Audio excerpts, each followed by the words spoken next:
Voilà, je vais laisser la parole donc à l'auteur de la proposition de loi, Vincent. Merci, Monsieur le Président. Quelques mots d'abord pour vous remercier de m'accueillir. C'est une habitude sur les sujets qui concernent les transports et qui ont un contenu social important. C'était le cas sur les contrôleurs du ciel il y a quelques semaines. Proposition de loi qui avance à l'Assemblée. Je reviens toujours devant vous avec plaisir. Quelques mots. La Présidente a dit beaucoup de choses. D'abord, ce qui n'est pas dans la proposition de loi. La partie financement d'Île-de-France Mobilité, elle viendra au stade du PLF. Donc, on aborde la question, mais ce n'est pas dans la proposition de loi. Premier point. Deuxième point, il y a un triptyque, si je puis le résumer ainsi. D'abord, un temps nécessaire pour réussir cette ouverture à la concurrence. Deuxièmement, un sac à dos social, qui est aussi nécessaire. Et troisièmement, une volonté forte de réussir cette ouverture pour les passagers, mais aussi avec les salariés et au bénéfice des territoires et de la mobilité. C'est ça la démarche. Okay. Vous aviez travaillé beaucoup sur la LOM à l'époque, dans cette commission et au Sénat, on a tous travaillé là-dessus. Mais on ne pouvait pas anticiper toutes les difficultés. La présidente a rappelé les acquis du travail qu'a mené IDFM et de l'expérience qui a déjà été menée concrètement. Okay. Et donc on voit bien qu'il y avait un certain nombre de points de réglage qui ont pu être approchés par IDFM. Quand on parle de la densité du réseau, la présidente faisait référence à Rennes, par exemple, ou Nantes.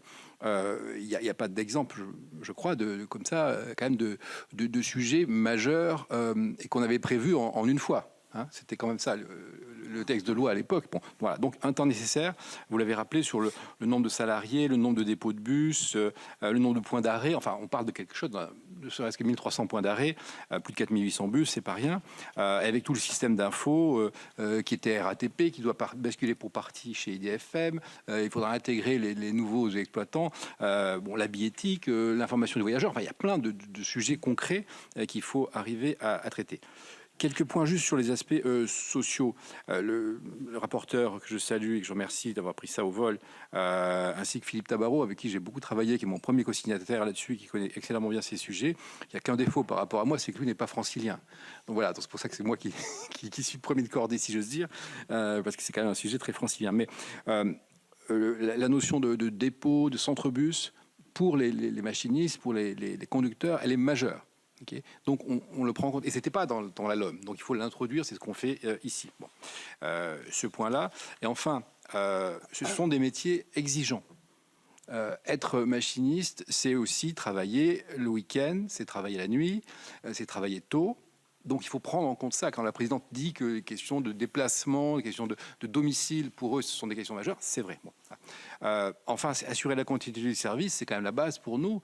Et on voit bien que si on ne change pas les dispositions législatives, on aura du mal, ne serait-ce qu'à assurer la continuité du service. Et enfin, je terminerai là-dessus, on a besoin de machinistes. Et on voit bien dans la période récente, la présidente l'a très bien rappelé, que malgré tous les efforts qui sont faits, ça reste un enjeu. RATP me disait que le plan porte, le plan de recrutement, okay, mais on voit bien que l'attention que nous donnons, elle est nécessaire. Et pour tout dire, je pense que ce que nous faisons, et ce que nous allons essayer de faire ensemble, c'est de clarifier un certain nombre de points qui seront utiles à tous, y compris d'ailleurs aux exploitants. Parce que les exploitants, quels qu'ils soient, d'abord IDFM en a besoin, okay, nous avons tous besoin d'éviter les aléas, mais les exploitants aussi et les candidats n'ont pas envie qu'il y ait des aléas. Il n'y a rien de pire dans un contrat. Donc, on essaye de manière pragmatique de retisser un certain nombre de points pour permettre que tout ça réussisse pour les bénéfices de tous. Merci beaucoup Vincent. Madame la Présidente.